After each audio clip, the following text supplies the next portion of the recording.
This morning, Georgia continues to assess the scope of devastation of the weekend tornadoes, storms that left at least 20 people dead across the southeast and several more missing. And as people start to recover from this weekend's vicious storms, the BBB, the Better Business Bureau, is reminding you to watch out for con artists. On your side, this is News 3 This Morning. Good morning, everyone, and welcome to News 3 This Morning, a live look from the Phoenix City Amphitheater at 6:01 Eastern, 5:01 Central.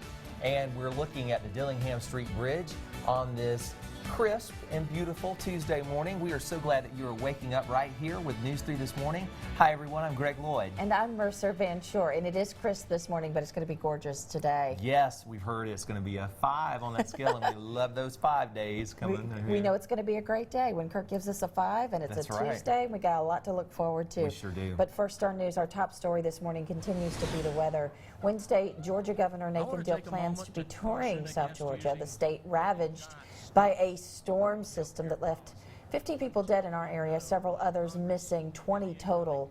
Those powerful storms left dozens without shelter, no food to eat. Governor Deals declared a state of emergency for 9 additional counties yesterday when addressing the storms that swept through the area over the state over the weekend. That makes now a total of 16 counties that are under a state of emergency. The state is making all of our resources available for the impacted areas.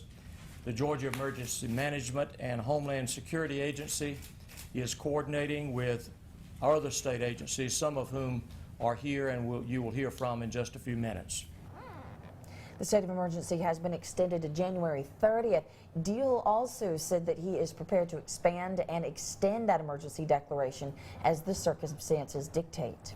New counties to be under the state of emergency this morning include Baker, Calhoun, Clay, Crisp, Dougherty, Mitchell, Turner, Wilcox, and Worth counties. The original 7 counties under the state of emergency include Atkinson, Berrien, Brooks, Colquitt, Cook, Lowndes, and Thomas counties. The Georgia Emergency Management Agency, along with the Department of Public Health, Georgia Search and Rescue Task Force, Department of Natural Resources, and Department of Public Safety, they are all working to help those impacted by the storms. Well, right now, at least 6 people they're believed to be missing here in Georgia following those storms. Among them is a 2-year-old from Dougherty County, which is Albany, who was caught right in the middle of that tornado there. Now members of the U.S. Civil Air Patrol, along with volunteers, are frantically searching for the child, little Detrez Green, hoping that he might still be alive in these woods. The young boy's mom reported he had been, quote, swept away in the storm. The child was with family members when that powerful tornado struck Sunday afternoon.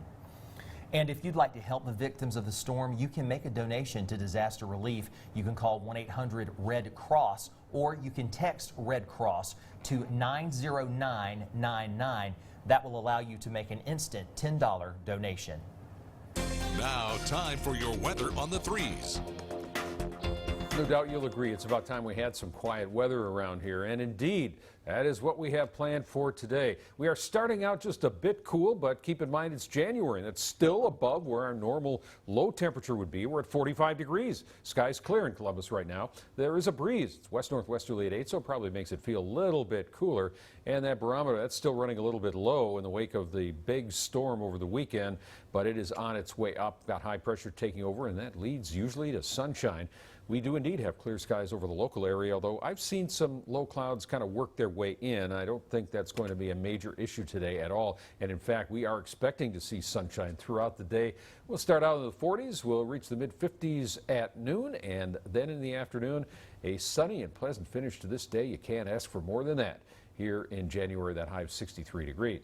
Got a rain system coming our way, though, in a couple of days. We're going to talk about what effects that might have on our weather when we come back with your complete forecast in our next weather. Mercer?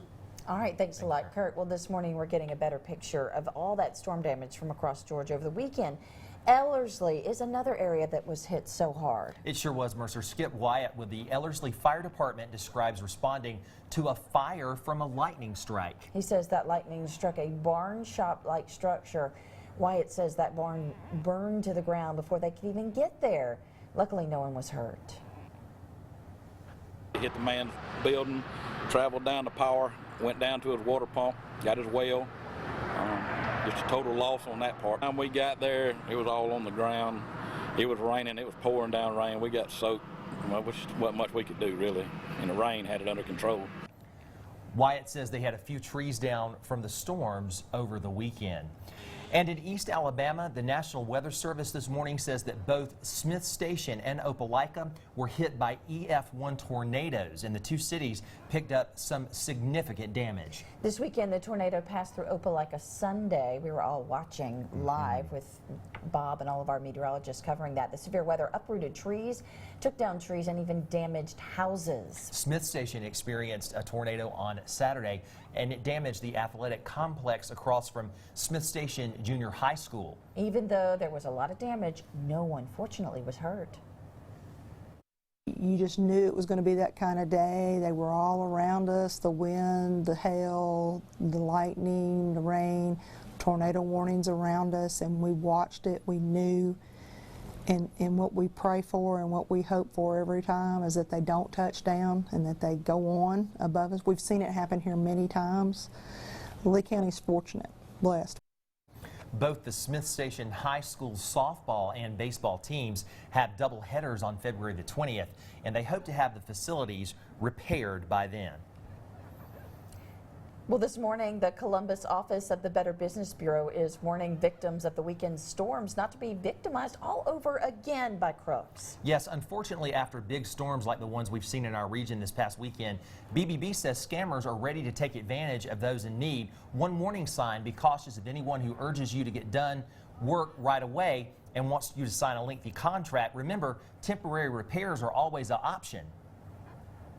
When you use local companies, those companies are going to be around if you have a problem in the future. But if you use companies that are from out of state that are just coming through chasing the storm damage, if you were to have a problem in the future, it's going to be almost impossible to get those companies to come back out. Collins suggests you let any companies repairing your home apply for those necessary city or county permits. That way the company, not the homeowner, is responsible for being sure those repairs are up to code. And Mercer, Mr. Collins also points out that there are, reputable out-of-state workers as well, but you just want to be very careful because indeed it is so sad to say it's a time when people get taken advantage of after tragedies like this. Unfortunately. Very unfortunate. Unfortunately, but make sure that you protect yourself so that doesn't happen, and just educate yourself on to what they are looking for. Consumers always need to beware. That's right. Well, speaking of consumers, a slightly different type of consumer story. This one's a fun one. Is it better to get it all in one place, particularly when it comes to appliances in one of Mercer's favorite stores? I know.